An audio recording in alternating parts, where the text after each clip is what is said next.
Want to make a cute, easy Easter bunny project like this?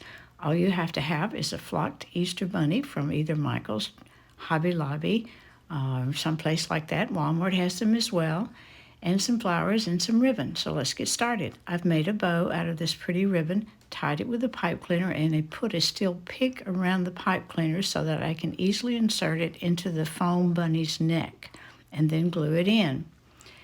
And then you can put in your flowers. I have some wildflowers of coordinating colors I'm going to stick in the bow, on top of the bow rather, and also put a daisy in the middle of the bow to hide the mechanics.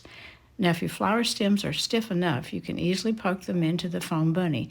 If not, you can use a small ice pick to kind of make a hole and stick it in the hole and glue it there, or else put a steel pick on the end, or a wooden pick if you don't have a pick machine.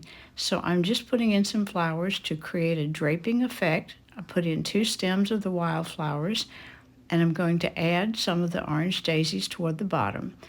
Okay, I'm having a little trouble here, so there you go. Pick up the ice pick and put a little hole in to give it a start, and then you can glue those flowers in. So I'm going to now put an orange daisy in between the ears and finish off with the orange daisies coming out from below the wildflowers, so that we have that constant flowing draping effect. And what you end up with is something that looks a little bit like this. Now, if you don't want to do this yourself, I have plenty available. Just go to my bio link, Maggie Bell Posh, and I sell these on Etsy. But it's a cute, easy project. And these are the materials that I used. This is all you have to have, and this is what you end up with.